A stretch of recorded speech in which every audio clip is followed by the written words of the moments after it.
Hey everyone, Andrew here, bringing you another video review, and today we're going to be doing another DC Universe Classics review, and that will be of Superboy. Take a look at this Superboy right here. I know, it was a bad play off words, but I had to do it anyways. Anyways, a little information about Superboy. Superboy's real name is Connell, or Connor Kent, whatever. And he was created by Cadmus as a clone of Superman after Superman died, and became one of what I called the Superman imposters. Him, Steel, Eradicator, and Cyborg Superman. Which is kind of funny because out of all of them, only two of them really claim to be the real Superman. See, Superboy outright tells everyone, I am a clone of Superman. So I'm not the real thing, but I'm as close as you're going to get to it. And that's the truth, because out of all the imposters, he's probably the closest thing that you're going to get to Superman. Now, see, the thing is with Superboy, he's not 100% Superman's clone. See, Superman's Kryptonian DNA is not an easy thing to, well, replicate. So his DNA is half Superman, and later we find out half Lex Luthor. But that's not until the Teen Titans that we find that out. Anyways, eventually Superman returns, and Superboy becomes kind of a supporting character for Superman, eventually getting his own comic, Superboy, and also being on the Young Justice. But unfortunately, Young Justice and Superboy get cancelled as titles, but fear not, Superboy joins the reformed Teen Titans, along with Robin, Wonder Girl, Kid Flash, Beast Boy / Changeling, Cyborg, Raven, and Starfire. And there is where he really starts to flourish as a fantastic character. He gets a brand new look, he really exemplifies how mature he is as a character, and he also gets into a relationship with Wonder Girl. So we get to see a lot with Superboy, and especially things get shooken up with him because he goes to the future and sees himself in the future, and he also finds out that Lex Luthor is kind of his half-father.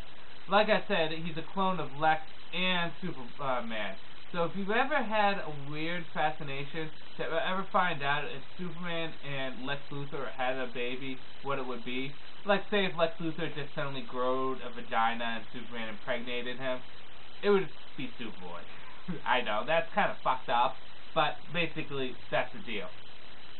Unfortunately, things don't go as well as Superboy would like in his life. You know, he has his girlfriend, they make love, everything seems perfect, and then the Infinite Crisis comes along, and Superboy dies. See, Superboy Prime doesn't like Superboy because he sees him as a pussy. Please, Superboy Prime, of anyone, you to speak, how much have you done? You punched like the Anti-Monitor 3 times in the Crisis of Infinite Earth. Connor has done more as Superboy than you will ever do. But anyways, I digress. Superboy Prime doesn't like Superboy because he sees him as kind of a failure as Superboy and beats the living shit out of him.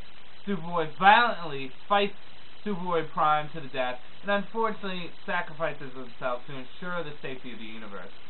And I've often said that Superboy's death was the coolest, non-necessary death. I don't think Superboy should have ever died, but he did die in a cool way. He died a hero. However, not even death would keep Superboy down. And he would return in, I believe, the Legion of Three Worlds story arc. I have not read it yet, but I plan to. Him and Kid Flash return, and eventually he returns to the Teen Titans team as of now. So that's a little information about Superboy.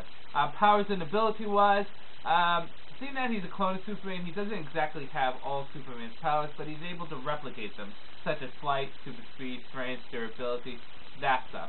He also, I believe, had the power to, disassemble things by touching them.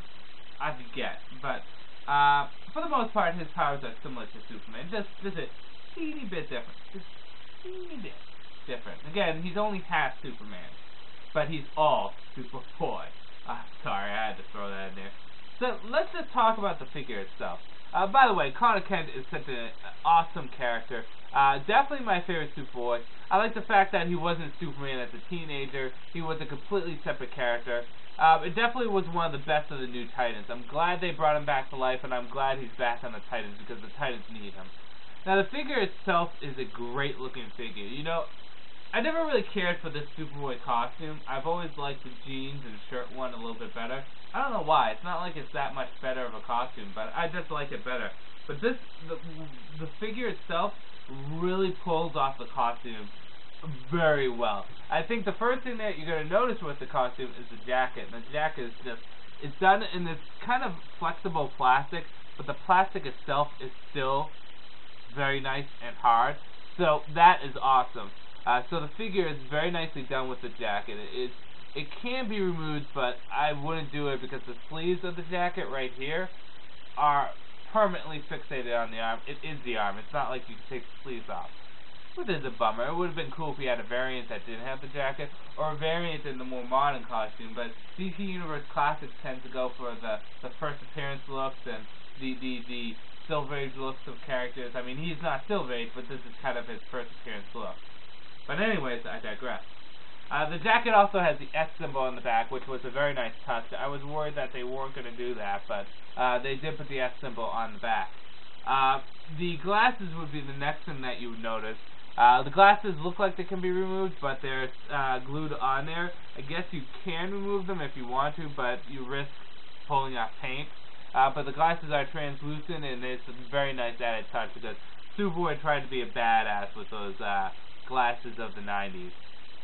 Anyways, the color scheme is very nicely done with the red, blue, yellow, and black. Now, if I look closely, it looks almost as though they put in shadowing effects, but they don't. But the colors, it gives off the effect that it is. I don't know if that makes sense. Very loyal and accurate to his costume that he had in the 90s and even into the early 2000s. And the hairstyle looks very nice with the blue highlights in it. Articulation-wise, he has all the standard articulation of a DC Universe Classic figure. Luckily, the jacket doesn't damper it at all. So he's going to have all that nice articulation in him, which is really good. Whether or not you should get him, yes, definitely. You know, out of the new wave, Wonder Girl, Donna Troy was the first figure I wanted to get. The second figure was Superboy and Blue Beetle, and I went to my Walmart hoping to pick up one of those new 2-packs that have come out, Batman, Robin, or Aquaman and Black Manta, but all I saw was Donna Troy's and Superboy.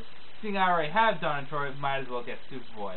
So I got him, and I definitely recommend picking it up, because, you know, he's definitely going to be the anchor for this wave. He's going to be the figure people want the most, and if you don't get him soon, I'm sure he's going to become rare, and you're not going to get your hands on him easily. But just on a whole, he's just a great-looking figure. He has a lot of detail to him. He's very unique. He doesn't have any accessories, but, I mean, it's a Superman supporting character. He doesn't need accessories. He is his own accessory. The figure itself is just very nicely done, and I really, really recommend this. Whether you're a Superboy fan or not, it's still a great figure. So with that said, I'm going to end this review here. This is Andrew saying, peace out for now.